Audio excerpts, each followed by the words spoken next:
Our greatness has always come from people who expect nothing and take nothing for granted. Folks who work hard for what they have, then reach back and help others after them. That is your story, graduates, and that is the story of your families.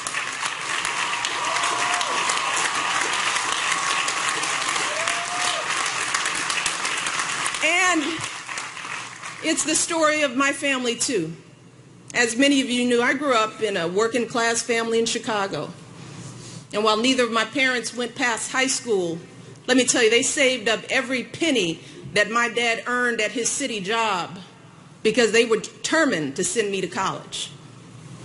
And even after my father was diagnosed with multiple sclerosis and he struggled to walk, relying on crutches just to get himself out of bed each morning, my father hardly ever missed a day of work. See, that blue-collar job helped to pay the small portion of my college tuition that wasn't covered by loans or grants or my work study or my summer jobs.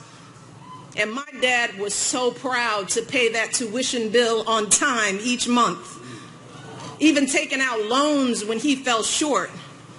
See, he never wanted me to miss a registration deadline because his check was late. That's my story.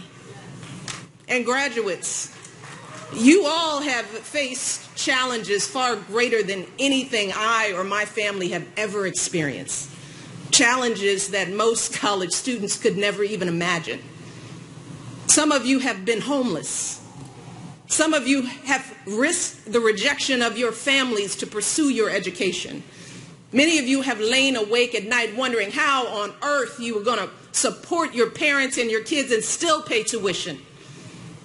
And many of you know what it's like to live not just month to month or day to day, but meal to meal. But graduates, let me tell you, you should never, ever be embarrassed by those struggles. You should never view your challenges as a disadvantage. Instead, it's important for you to understand that your experience facing and overcoming adversity is actually one of your biggest advantages. And I know that because I've seen it myself, not just as a student working my way through school, but years later before I came to the White House and I worked as a dean at a college. In that role, I encountered students who had every advantage. Their parents paid their full tuition. They lived in beautiful campus dorms. They had every material possession a college kid could want: cars, computers, spending money. But when some of them got their first bad grade, they just fell apart. They lost it because they were ill-equipped to handle their first encounter with disappointment or falling short. But graduates, as you all know, life will put many obstacles in your path that are far worse than a bad grade.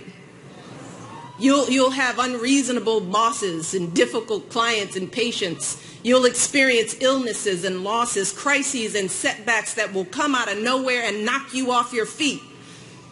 But unlike so many other young people, you have already developed the resilience and the maturity that you need to pick yourself up and dust yourself off and keep moving through the pain. Keep moving forward. You have developed that muscle. And with the education you've gotten at this fine school and the experiences you've had in your lives, let me tell you, nothing, and I mean nothing, is going to stop you from fulfilling your dreams. And you deserve every last one of the successes that I know you will have. But I also want to be very clear that with those successes comes a set of obligations to share the lessons you've learned here at this school, the obligation to use the opportunities you've had to help others. That means raising your hand when you get a seat in that board meeting and asking the question, well, whose voices aren't being heard here? What ideas are we missing?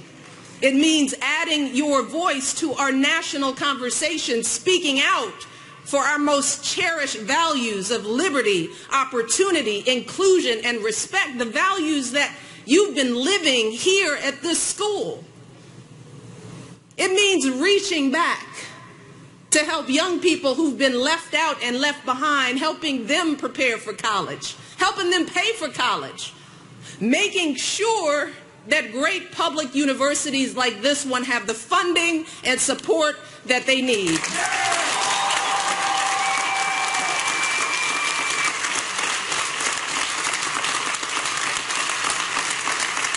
Because we all know that public universities have always been one of the greatest drivers of our prosperity, lifting countless people into the middle class, creating jobs and wealth all across this nation.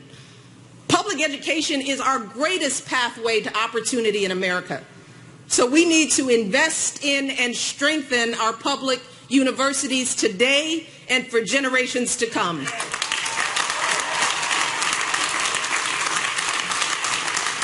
That is how you will do your part to live up to the oath that you all will take here today. The oath taken by generations of graduates before you to make your city and your world greater, better, and more beautiful. More than anything else, graduates, that is the American story. It's your story and the story of those who came before you at this school. It's the story of the son of Polish immigrants named Jonas Salk, who toiled for years in a lab until he discovered a vaccine that saved countless lives. It's the story of the son of Jamaican immigrants named Colin Powell, who became a 4-star general, Secretary of State, and a role model for young people across the country. And graduates, it's the story that I witness every single day when I wake up in a house that was built by slaves and I watch my daughters, 2 beautiful black young women, head off to school,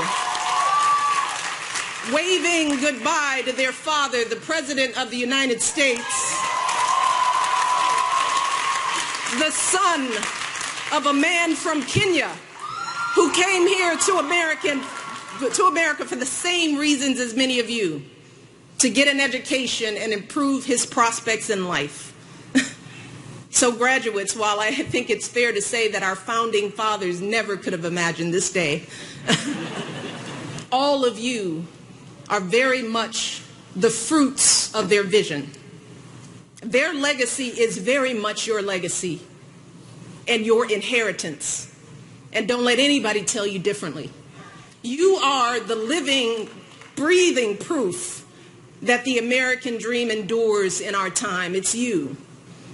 So I want you all to go out there, be great, build great lives for yourself, enjoy the liberties that you have in this great country, pursue your own version of happiness, and please, please always, always do your part to help others do the same. I love you all. I am so proud of you. Thank you for allowing me to share this final commencement with you. I have so much faith in who you will be. Just keep working hard and keep the faith. I can't wait to see what you all achieve in the years ahead. Thank you.